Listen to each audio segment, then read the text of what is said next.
Well, greetings from Flight Quest. Welcome to Wednesday Wings. I don't know, I was kind of thinking about something, but I've been flying this 172 around. It's the Laminar 172 with 210 horsepower in it. I'm getting quite used to it. I quite like the airplane. It's not too fast, not too slow, could be faster. I was thinking about it, and so I was wondering what its performance would be on a short field takeoff technique.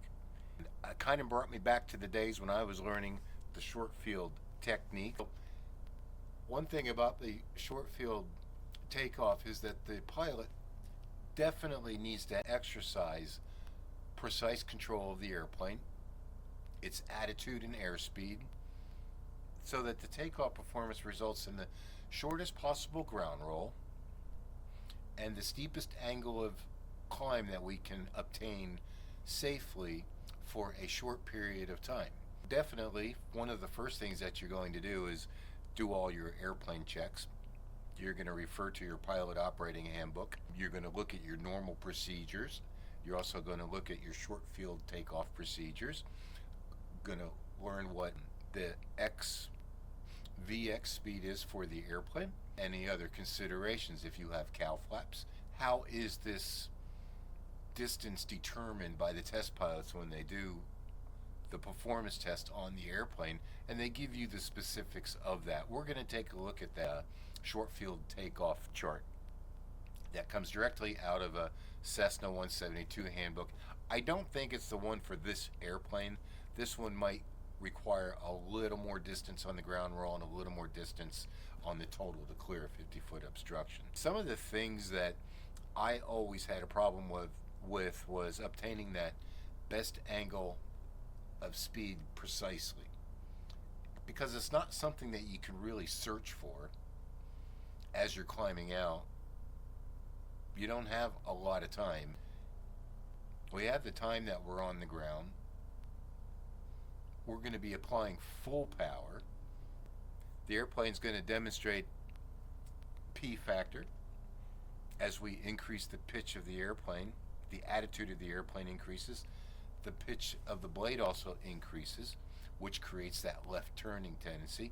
As we have the engine rotating, we have torque that wants to roll the airplane about a longitudinal axis, and we have that spiraling slipstream that's contacting the left stabilator, wanting to yaw or roll the nose. With all those factors together, we have to take that all into consideration. Of course, we're going to be at max power, a high pitch attitude. All of these things are going to be having to be dealt with. That all goes ahead to talk about keeping our line of travel, our path down the center line of the runway. There's a technique that we use for a short field technique, which one is applying full power, allowing the airplane to immediately roll. Now there are others on that other same side of the thought that will say, I'm going to hold the brakes, I'm going to go ahead and obtain full power, and then I'm going to release the brakes, and all of a sudden you have all of this power right there ready to go, ready to yaw you to the left. So you got to be ready with your rudder, you got to be ready with a little bit of aileron control. If you got a crosswind, you got to handle the torque, you have to handle the spiraling slipstream, all that good stuff. Now, I'm not one way or the other, it just depends on the airplane that we're in. Sometimes pilots, student pilots, we tell them hold the brakes, let the power all the way forward, bring the power all the way forward, let the airplane build up its horsepower, and then release the brakes. Well, they got to be pretty quick on the rudder pedals. Sometimes they think it's just better to advance the power levers forward, allow the airplane to roll forward without holding it back while you develop full power. It's not going to take that much more runway. I believe that the FAA's stance on that is they don't look at it any one way or the other. A lot of this stuff comes right out of the pilot handbook that you could read on your own. We're going to be adjusting the pitch attitude, the angle of attack. We're going to look at this from a nose wheel standpoint. Okay, well, let's go ahead and take a look at our performance chart and then we're going to take a look at the airport. We're just going to do a couple takeoffs. I'm not going to do any short field landings or soft field landings or anything. We're just going to demonstrate maybe 3 takeoffs here. We're going to do one with applying the power and constantly rolling out, getting to in there. We might show some typical errors. Then we'll start again for another takeoff. So I'm going to do 2 or 3 from start at the takeoff. I'm not going to fly us around the pattern, okay? I'll do that. You won't see that part of it, but we'll come back into the airplane with you during the first, the second takeoff, short field takeoff, and the third short field takeoff, and maybe a fourth. So the first one's going to be filled with some errors. Then the second one we're going to do with applying power and without using brake. Then probably the third one we'll go ahead and hold the brakes and apply full power and do it that way. So it looks like maybe at the most 4 takeoffs here real quick, just from takeoff to climb out, clearing the 50-foot obstruction. Let's take a look at our performance chart, and then we'll take a look at the airport that we're at. Takeoff distance. Now this is for a K model 172. We did refer to section 4 here, and that just talks about the different normal procedures: climb out, level off, cruise, power adjustments, and so forth. They talk about short field landings and soft field landings and takeoffs and all that. We have the conditions here that they use. We're going to use 10 degrees flaps. This airplane has a propeller control, so that's going to be full forward, and our manifold pressure will be full forward. The cowl flaps will remain open. We are on a paved, level, dry runway. There's not much of a wind out here, so we don't have to make any interpolations on the chart. Just trying to keep this simple for me. Here, 2550 sea level pressure. We're going to be at 1,000 feet. We're going to be using 2992 for the barometric pressure. We're going to be using 30 degrees C. Ground roll is going to be 975 feet. Now, we do have a obstruction up there at the end of the runway. Are we going to be able to clear it? Well, we're going to need 1,655 feet. I'm going to call this ground roll 1,000 feet, and I'm going to call the total to clear a 50-foot obstruction, I need 1,700 feet. So I'm kind of adding in a little bit of a percent there just for the increase. Well, let's go ahead and take a look at little nav map where I have the airplane at the airport. Okay, here's our runway. We are at Roy Oten Memorial. Somebody from Missouri, I guess. And the runway here is, let's call it 2,800 feet by 39 feet. It's lighted and it has asphalt. So half of this runway, if we call it 25 or 2,800 feet, is going to be 1,400 feet. They usually put the airport symbol midway on the runway, so that's going to be 1,400 feet. There's our elevation is 1,025 feet. We have that in the airplane as 1,000 feet. We'll see on the altimeter. Now we said we needed 955 feet for a ground roll. If I went halfway in between this 1,400 feet, that would be 700 feet. So our ground roll 700, we said was about 1,000 feet. That probably, our ground roll should be right about in here. So when I'm driving down this runway, I'm going to pick some sort of reference that I know is off to the sides, and I can say, yes, my performance is good. My ground roll is happening just like we forecast it to do, just as we use the performance charts out of the correct book. And we'll call that ground roll. We said we're going to make that 1,000 feet. So if this is midway, 1,400, and this is half of that, that's 700, add another 300. Right about by the where this parking area or this road is, if we're able to see that, we should be at the point where we're going to lift off. Now we said that the performance of the airplane to clear the 50-foot obstruction, 1,700 feet. What do we say, 1,600 and something? We said, oh, let's just bump it up to 1,700.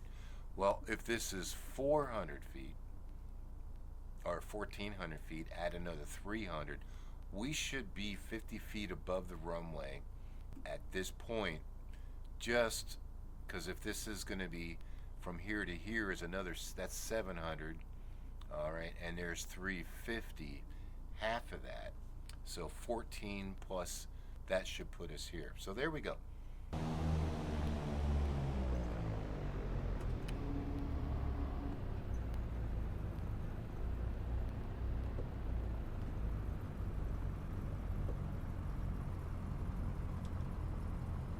First takeoff, we are going to do a rolling takeoff, short field technique.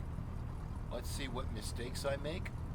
Then we'll come back, do a second takeoff, correct those mistakes with a rolling takeoff, applying full power, not slowly, just coming progressively right up to full power. And then our third takeoff, we will do full power, holding the brakes, let the power build, get our max brake horsepower, then we'll release the brakes down the runway we go. We'll have to be a little bit more acute with our rudder usage. These feet are used more than just for dancing.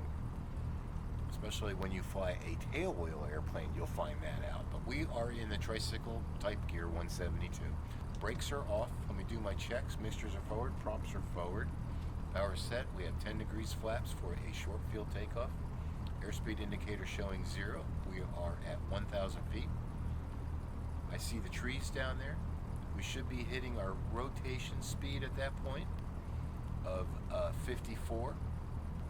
That's what I'm going to use. And then our climb out speed for VX in this airplane is 58. If I get 58 or 60 miles per hour, knots per hour, then I'm going to be comfortable with that. Okay, here we go. Concentrate on maintaining center line best I can. This is a really skinny runway. Progressively get the power up full.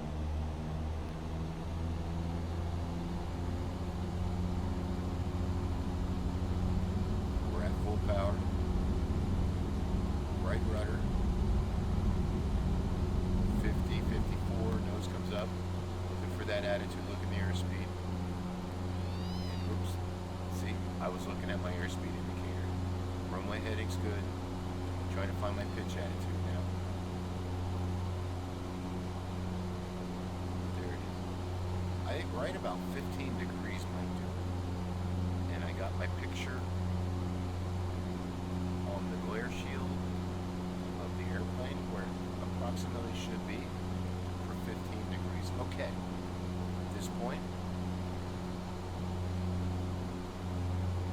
runway heading, props 25, power 25 inches for our climb out, clean the airplane up, and let's get back on runway heading.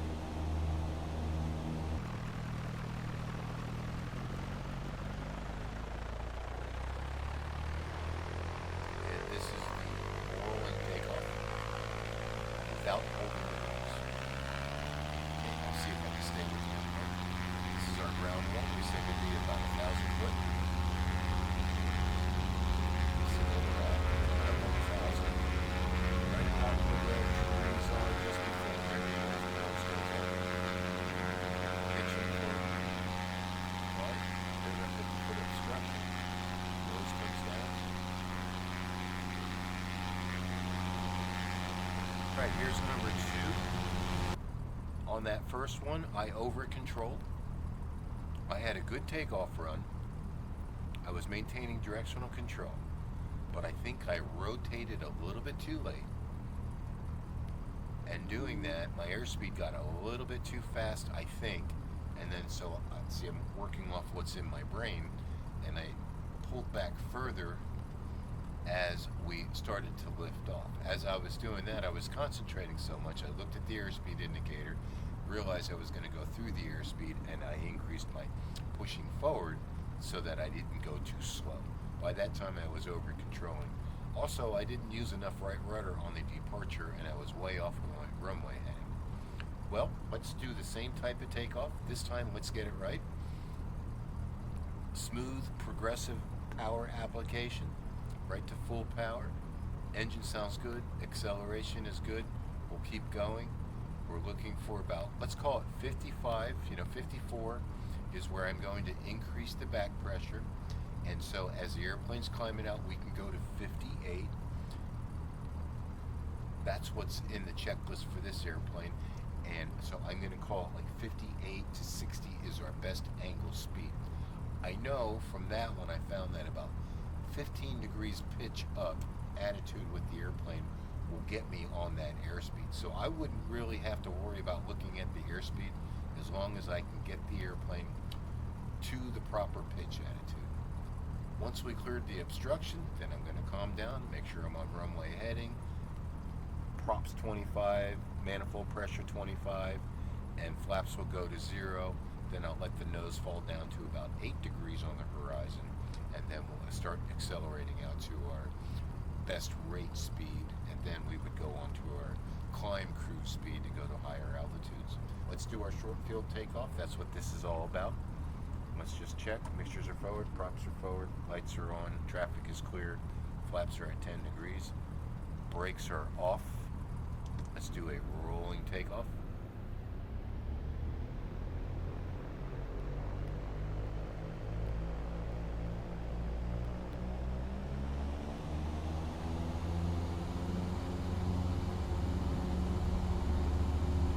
There's a squirrel spot. Airspeed's live. I'm not holding the airplane down.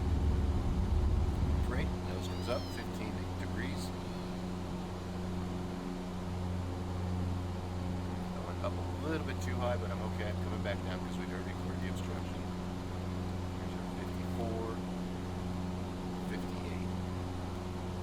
Runway heading. 25, 25. Flaps are up. Rudder. Accelerating to 70, 75.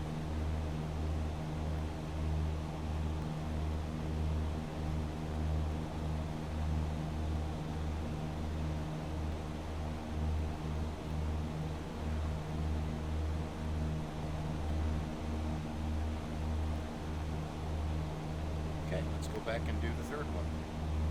Ready for number 2.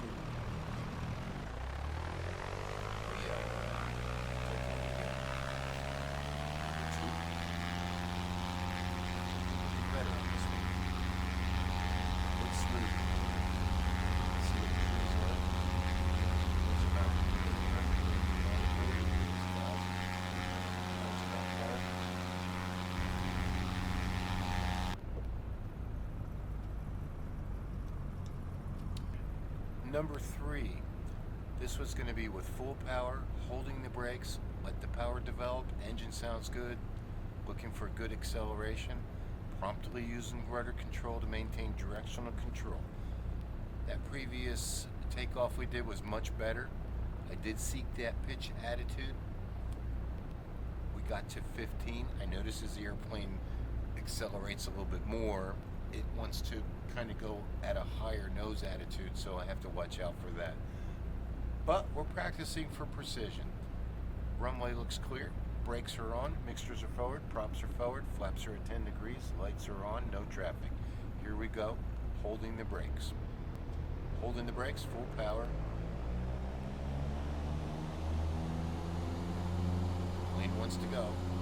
Engine sounds good, brakes are releasing. Right rudder. Right rudder. Got a lot of right rudder in there. Center line. Airspeed's alive. There's 54. Nose goes up. Right at 15 degrees. I should be at about 58 now. Forward pressure because I know it wants to go slower. Coming back in. There's 55. 58. Props 25. Manifold pressure 25. Obstruction cleared, flaps up, nose down to about 8 degrees. Looking for best rate, 75 to 80.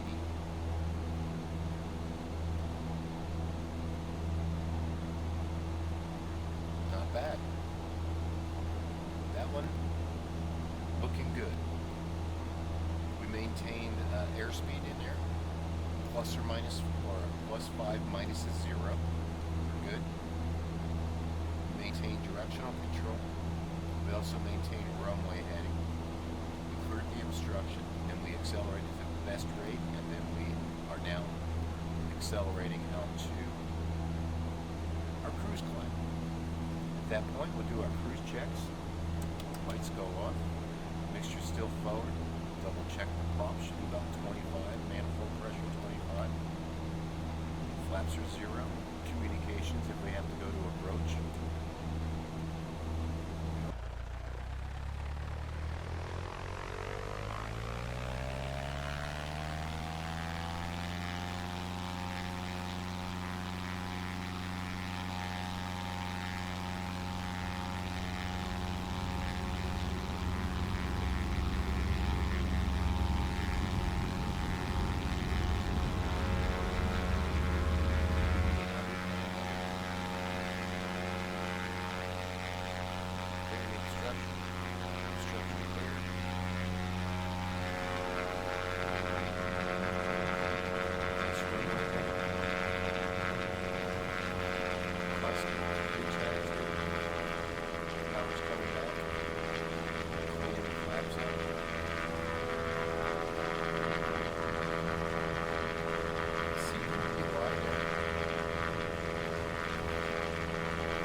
Now I'm going to go back and land. Well, I hope you enjoyed that. That was the short field takeoff. We did one